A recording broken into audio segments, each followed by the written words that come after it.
안녕하세요, 김범석입니다. 오늘은 좀 특별한 시간을 가질까 합니다. 제가 그동안 말씀을 통하여 많은 세안화를 나눴는데 제가 지금까지 이제 저희가 한성센터라는 것을 이제 만들었고, 교회에서 그 인테리어를 계속적으로 밤마다 하고 있어서 오늘 견적 내고 또 사람들 만나고 해서 지금 돌아왔어요. 근데 또 제가 새벽에 나가야 돼서 이러다 이렇게 우리 교회인 누구 친구들 말처럼 이제 훅 하고 쓰러질 수 있겠다. 그래서 오늘은 책 읽어주는 남자 10분 동안 제 책인데요.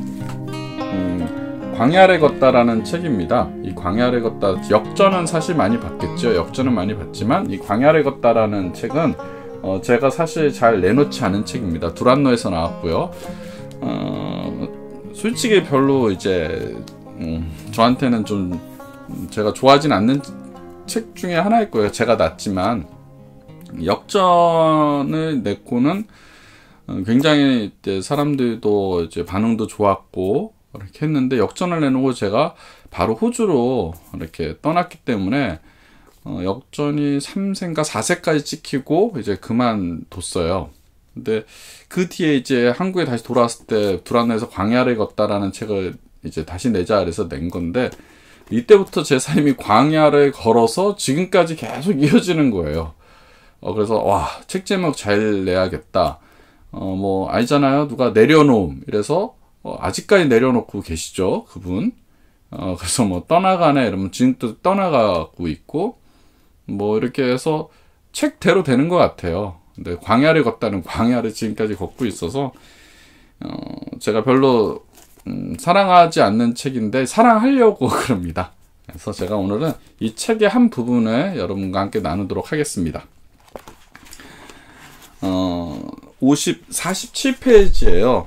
사실은 이걸 호주의 휴스턴에 있는 아는 목사님이 지난주에 연락이 와가지고 국임 목사님이 이 책에 대한 내용을 좀 설교를 할 수 있냐 부탁이 와서 제가 그래라 하면서 허락을 해줬고, 제가 또 거의 다시 보게끔 돼서 제가 보니까 제가 너무 은혜가 되는 거예요. 나도 설교해야겠다라고 생각했는데, 오늘은 설교 대신 비장의 카드로 이 말씀을 읽어드리겠습니다.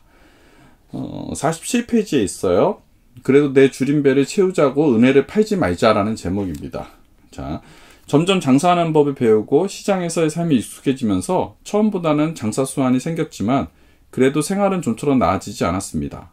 우리 집과 부모님의 집, 두 가정의 월세와 생활비를 홀로 책임지다 보니 그때 제가 망했었거든요. 매달 재정이 적자였던 것이었어요.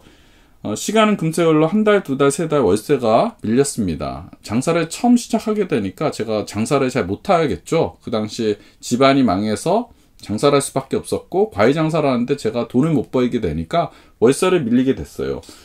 근데 이제 연락이 온 건 주인한테, 따르릉 여보세요? 옥탑방이지? 미안하지만 이번 달 방세 못 내면 집을 좀 빼줘야겠네. 집주인 할머니의 목소리였습니다. 할머니 죄송합니다. 그런데 저 보증금이 아직 남아있는데 당분간 보증금에서 좀 까고 나중에 보증금을 다시 메꿔드리면 안 될까요? 미안하네. 나도 새 받아 먹고 사는 형편이라 월세 안 들어오면 힘들어. 미안하지만 이번 달까지 방세 못 내면 집을 내놓을 거네. 저는 그때 굉장히 난감했습니다.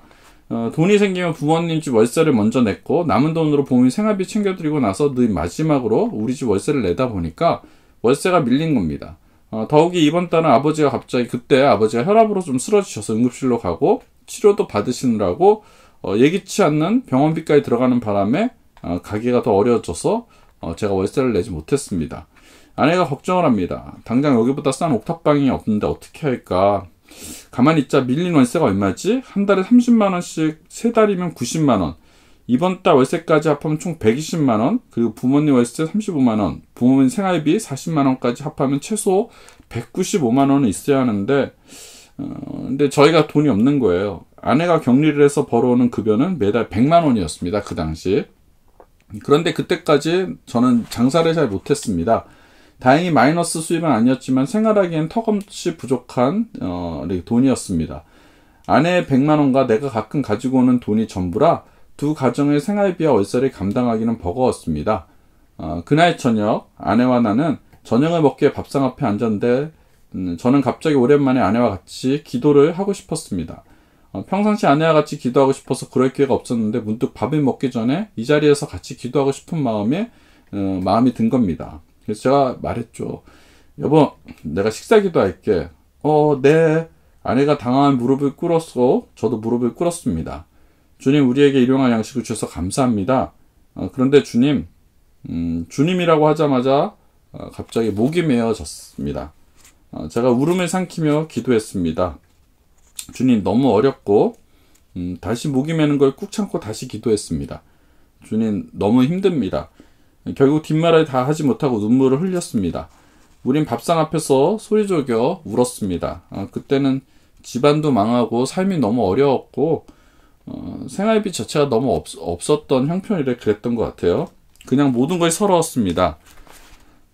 지방이 망한 것도 서럽고 신학을 공부해 목회자가 되고 싶었는데 지금 시장에서 장사를 하는 내 처지도 서럽고 아내가 시장에서 같이 고생하며 일하는 것도 서럽고 월세를 내지 못해 당장 집을 비워하는 내 처지가 한심하고 서러웠습니다. 갑자기 내 삶이 미안하고 서러운 삶으로 변해버렸습니다. 마치 출구가 안 보이는 어둠 속 긴 터널에 갇힌 것 같았습니다. 주님 도와주세요. 예수님 이름으로 기도합니다. 간신히 기도를 마쳤습니다. 사실 기도하면서 하나님께 월세를 낼 수 있도록 도와달라고 구체적으로 기도하고 싶었는데 그런데 하나님 앞에서 차마 월세 얘기는 하지 못했습니다. 그때도 가오가 있었던 것 같아요. 그분께 자존심이 상했던 것일까? 왜인지 모르겠지만 나는 그 기도를 하지 못했습니다. 다음날 늦게 아내가 퇴근해서 집에 돌아왔는데 갑자기 상기된 얼굴로 돌아온 거예요. 여보, 나 월급 받았는데 이상해. 사장님이 월급을 주셔서 오다가 봉투를 살펴봤는데 100만 원이 아니고 190만 원이야. 뭐라고? 나는 봉투 안에 든 돈을 찬찬히 세봤습니다. 10만 원짜리 자기야수표 9장, 100만 원짜리 자기야수표 1장이 들어가 있었어요. 곰곰이 생각해 보니까 미래청과 사장 형님이 우리 아내가 다니는 그 청과물 시장의 사장님입니다. 실수로 10만 원짜리 10장을 줘야 되는데 그 한 장을 착각해서 100만 원짜리로 잘못 넣어주신 거예요. 미래청과는 돈이 많은 과일 도매 가게입니다. 과일 도매상은 날마다 장부를 맞추고 대다이라고 그러죠. 나서 남은 돈은 사장이 별도로 관리하는데 장부를 맞추고 난 뒤 금고에 들어간 현찰은 사실 없어져도 모르는 경우가 태반이었습니다. 아마 형님이 잘못 넣은 것 같아. 그치, 나도 혹시 했는데 그런 거지? 아내의 얼굴에 약간 실망한 표정이 스쳤습니다. 돌려줘야 하는데 참 묘하게 지금 우리에게 필요한 돈과 딱 맞아 떨어진 거예요. 아까 저희가 얼마 필요하다고 그랬죠? 195만 원. 우린 정확히 195만 원이 필요했습니다. 마침 근데 내 주머니에 장사하고 남은 돈 5만 원이 있는 거예요. 정말 이럴 수가, 너무나 꽤 맞춘 것처럼 액수가 정확하게 맞아 떨어진 거예요. 여보, 아내가 조심스럽게 제 눈치를 살핍니다. 나도 아내의 눈치를 살피고 있는데 아내가 먼저 말문을 열기에 바로 내가 선수를 쳤어요. 혹시 이거 하나님이 우리의 기도를 듣고 응답하신 기도 응답 아닐까? 그치? 나도 오면서 그런 생각한 거야. 긴가민가했는데 당신이 오늘 물건 팔고 5만 원 남겨온 것을 보고 너무 정확히 맞아떨어지는 것에 소름이 돋았어요. 이건 하나님이 우리가 어렵다고 우리의 기도를 들어주신 것 같아요. 우리에게 주신 선물 같아요. 너무나 정확하게 우리의 기도를 들어주시고 금액까지 딱 맞춰서 주시는 하나님에 대해 우리 부부는 들뜬 마음에 호들갑을 떨면서 이야기를 나누었습니다. 완전 둘 다 미친 거예요. 저녁을 먹고 나서 우리는 그 돈을 분배해서 월세를 낼 계획을 세웠습니다. 그리고 나서 다시 약간의 잠을 자려 누웠는데 그런데 잠이 오지 않는 거예요. 내 속 깊은 곳에서 질문 하나가 피어올랐습니다. 과연 하나님이 그렇게 딱 맞춰주셨을까? 예전에 어느 집회에 갔다가 한 강사님의 간증을 들은 적이 있습니다. 자신은 신학교 갈 실력이 없었는데 공부도 못했고 건달로 살았다고 합니다. 그런데 갑자기 하나님을 만나 신학을 공부하기로 마음먹고 아무것도 모르는 채로 그냥 신학교 입학시험을 봤다고 합니다. 아무것도 모르는 상황에서 그저 기적을 보여달라고 밤새 기도했다고 합니다. 그리고 그 다음날 시험을 보는데 갑자기 눈이 밝아지더니 옆에 있던 사람의 답안지가 크게 보여지는 거래요. 자신의 시력이 0.2 정도였는데 거의 바로 옆에서 보는 것처럼 답안지의 답들, 옆에 사람들이 쓴 답들이 크게 보여줬다고 말합니다. 그래서 옆에 있는 사람의 답안지를 보고 자신은 합격했고 지금은 이렇게 큰 부흥사가 되었다고 엄청난 간증을 합니다. 하나님의 은혜와 기적이라고 하면서 막판에는 역시나 헌금 잘하면 그저 놀라운 복을 받는다고 결론을 내리고 사람들은 거기에 열광을 하고 박수를 치는 이 사람을 봤습니다. 어느 순간까지는 그냥 듣고 있었는데 막판에는 속이 울렁거렸습니다. 그게 기적인가? 그게 은혜인가? 그건 컨닝이지. 아니 도둑질이지. 남의 지식을 도둑질해놓고 하나님의 은혜라고 떠드는 모습에 저는 화가 났습니다. 나를 비롯해서 많은 사람들이 이게 다 하나님의 은혜고 정말 은혜고 하나님의 놀라운 축복이다라고 떠들지만 실상 그 은혜를 이루는 과정에 자기 야망이 너무나 많이 묻어 있습니다. 눈에 보이는 결과만 이야기하다 보니 과정이 묻히는 경우가 너무 많았습니다. 그러나 과정에 은혜가 있었다면 현상적인 결과가 안 좋다 할지라도 오히려 그것이 바른 은혜일 것입니다. 은혜의 결과에는 반드시 은혜의 과정이 있어야 합니다. 잠은 안 오고 눈을 감고 저도 과연 하나님이 정말 그러셨을까? 우리에게 195만 원을 맞춰주셨을까? 계속 생각하니 자연스럽게 과거에 나를 화나게 했던 그 부흥사가 떠올랐습니다. 그리고 그와 내 모습이 오버랩되기 시작했습니다. 그때 마음속에 한 음성이 들렸습니다. 내가 지금 도둑질을 하고 있구나. 너가 남의 돈을 가지고 사기를 치고 은혜를 핑계로 도둑질을 하는구나. 라는 음성을 제 마음속에 들려진 거예요.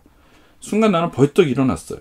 자려고 누워있던 사람이 벼랑간 일어나 앉자 아내가 깜짝 놀라 덩달아 일어났습니다. 나는 아내를 붙잡고 이렇게 얘기하겠습니다. 여보, 우리 이 돈 형님에게 다시 갖다 줬자. 형님 우리에게 준 것이 아니라 잘못 넣은 거잖아.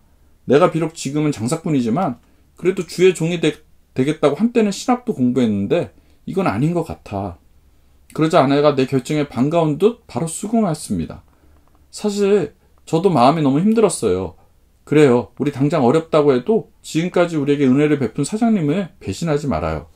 아내도 마음이 무척 힘들었나 봅니다. 다음날 새벽 저는 시장에 나가자마자 곧바로 미래청과 형님을 찾아갔습니다. 형님, 저 어제 아내 월급 주셨잖아요. 근데 왜? 형님도 참 늙었어요. 이제 돈도 못 써? 왜 그래? 내가 더 줬냐?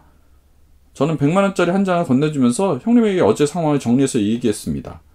아, 그랬구나. 야, 그냥 같이 뭘 가지고 와. 정말 그냥 가지면 될걸. 정말이야? 나 그냥 가져? 야, 에이, 농담이지. 야, 여기다 10만 원 받아. 형님은 100만 원을 받고 대신 원래 급여인 10만 원짜리 한 장을 주었습니다. 그래, 형님 이제 계산 제대로 한 거예요? 나 갈게. 그래, 고맙다. 잘 가라. 근데 무엇을 기대했던 걸까? 어쩐지 씁쓸하기도 하고 월세도 걱정이 됐지만 그래도 마음은 뿌듯했습니다. 이따가 아내가 출근할 텐데 아내도 당당하게 일할 수 있겠다라는 생각을 들으니 마음이 좋았습니다. 또 적어도 하나님의 은혜를 가장해서 내 욕심을 치우는 사람이 안 되었던 것에 감사했습니다. 책이 그렇게 돼 있어요. 두구두구두구두구두구두구두구 이렇게 써있네요. 이쯤에서 모두 궁금할 것입니다. 그러면 밀린 월세권은 어떻게 되었을까? 자, 제가 정직하게 돌려줬어요. 정말 하나님의 은혜로 195만 원 딱 채워졌다고 느꼈던 거 아니야, 이건 아니지라고 그걸 돌려줬습니다. 혹자는 신앙의 결단을 내렸는데 이런 결과가 따라서 실망할 수도 있겠지만 결론부터 말하자면 그달 우리는 결국 밀린 월세를 못 갚고 집을 비우게 되었습니다. 뭔가 은혜가 나오고 반전이 나와야 되는데 저희는 집에 쫓겨나게 됐어요. 정직하게 살면 쫓겨납니다. 그래도 한 가지 확인한 것이 있습니다. 하나님의 은혜와 진리는 단순합니다. 정직하면 고난을 받는다. 그게 진리입니다. 하지만 정직해서 받는 고난, 하나님의 진리를 따라서 받는 고난은 나를 하나님 앞에 한 걸음 더 가까이 나가게 할 수 있습니다. 정직했더니 잘 되었더라. 하나님의 법을 따르니 인생이 술술 잘 풀리더라. 그게 우리 소원이지만 세상은 그렇지 않습니다. 정직하고 바르면 피해를 봅니다. 그것이 우리 주님이 우리에게 알려주신 진리입니다. 은혜 받은 사도들은 다 순교했습니다. 기독교는 그들의 죽음과 그들의 당한 고난과 고통을 가리켜 은혜라고 또 복이라고 하고 있습니다. 세상 시각으로 보면 이해할 수 없는 역설입니다. 하지만 그것을 받아들이면 진정한 하나님의 역전이 내게 찾아옵니다. 삶의 고비마다 하나님 앞에 정직을 택하고 하나님의 역전을 경험했으며 그 결단의 순간들이 쌓여 지금의 나를 만들었습니다. 가깝게 보면 정직해서 고난을 받겠지만 길게 하나님의 역사를 펼쳐서 보면 그때의 고난으로 지금 주님 안에서 바른 삶을 살고 있는 것을 볼 수 있습니다. 이후로 다른 건 몰라도 어떤 순간에도 나는 하나님의 은혜를 팔지 않을 겁니다.